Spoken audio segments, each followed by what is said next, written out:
The Golden Bird, by Jacob and Wilhelm Grimm. A certain king had a beautiful garden, and in the garden stood a tree which bore golden apples. These apples were always counted, and about the time when they began to grow ripe it was found that every night one of them was gone.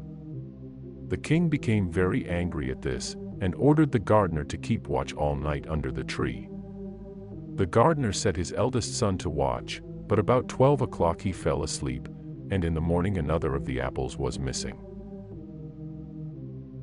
Then the second son was ordered to watch, and at midnight he too fell asleep, and in the morning another apple was gone. Then the third son offered to keep watch, but the gardener at first would not let him, for fear some harm should come to him. However, at last he consented, and the young man laid himself under the tree to watch. As the clock struck 12 he heard a rustling noise in the air, and a bird came flying that was of pure gold, and as it was snapping at one of the apples with its beak, the gardener's son jumped up and shot an arrow at it. But the arrow did the bird no harm, only it dropped a golden feather from its tail, and then flew away. The golden feather was brought to the king in the morning, and all the council was called together. Everyone agreed that it was worth more than all the wealth of the kingdom, but the king said, "One feather is of no use to me, I must have the whole bird." Then the gardener's eldest son set out and thought to find the golden bird very easily, and when he had gone but a little way, he came to a wood, and by the side of the wood he saw a fox sitting, so he took his bow and made ready to shoot at it. Then the fox said, "Do not shoot me, for I will give you good counsel. I know what your business is, and that you want to find the golden bird. You will reach a village in the evening, and when you get there, you will see two inns opposite to each other, one of which is very pleasant and beautiful to look at. Go not in there, but rest for the night in the other, though it may appear to you to be very poor and mean." But the son thought to himself, "What can such a beast as this know about the matter?" So he shot his arrow at the fox, but he missed it, and it set up its tail above its back and ran into the wood. Then he went his way, and in the evening came to the village where the two inns were, and in one of these were people singing, and dancing, and feasting, but the other looked very dirty and poor. "I should be very silly," said he, "if I went to that shabby house, and left this charming place." So he went into the smart house, and ate and drank at his ease, and forgot the bird, and his country too.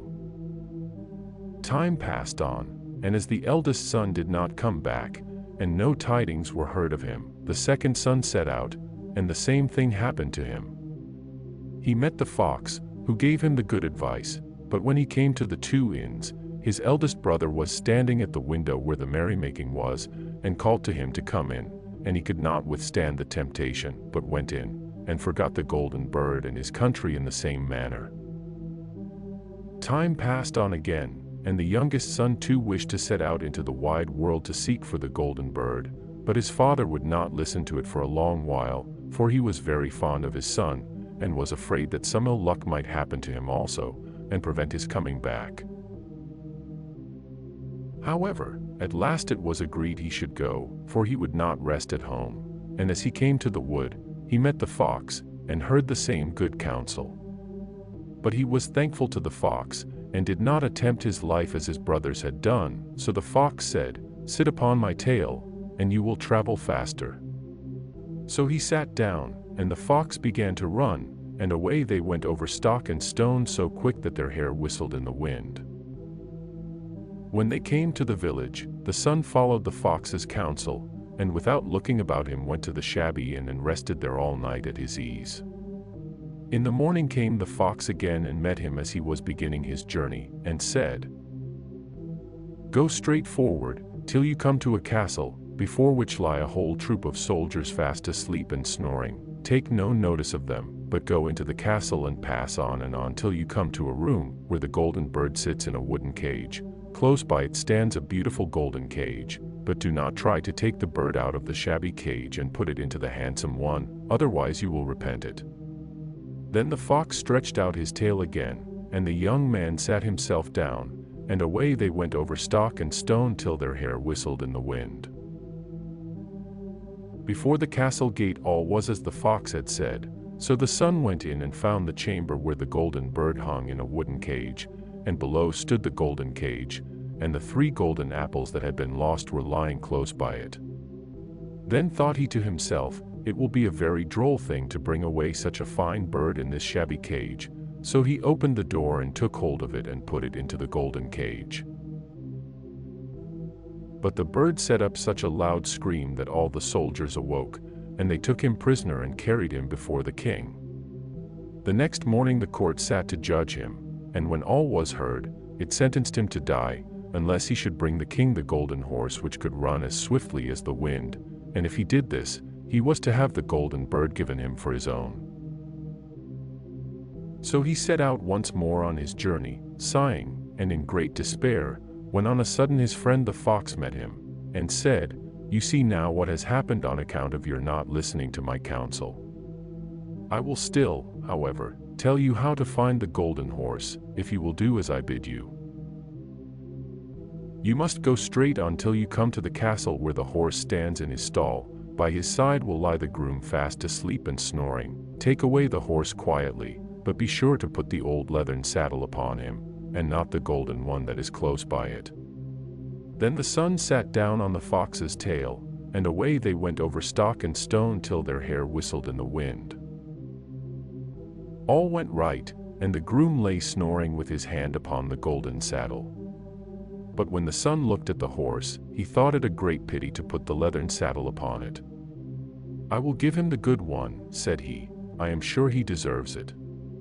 As he took up the golden saddle, the groom awoke and cried out so loud that all the guards ran in and took him prisoner, and in the morning he was again brought before the court to be judged, and was sentenced to die. But it was agreed that, if he could bring thither the beautiful princess, he should live, and have the bird and the horse given him for his own. Then he went his way very sorrowful, but the old fox came and said, "Why did not you listen to me? If you had, you would have carried away both the bird and the horse, yet will I once more give you counsel.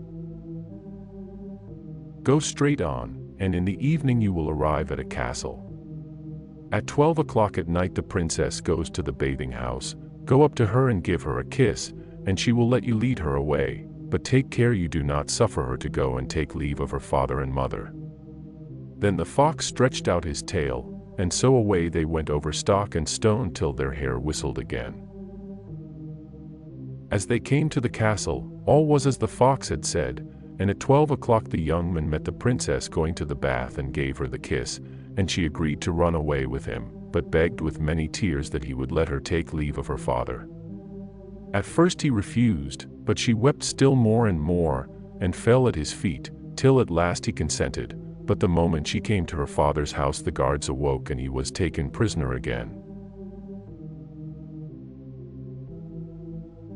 Then he was brought before the king, and the king said, "You shall never have my daughter unless in 8 days you dig away the hill that stops the view from my window."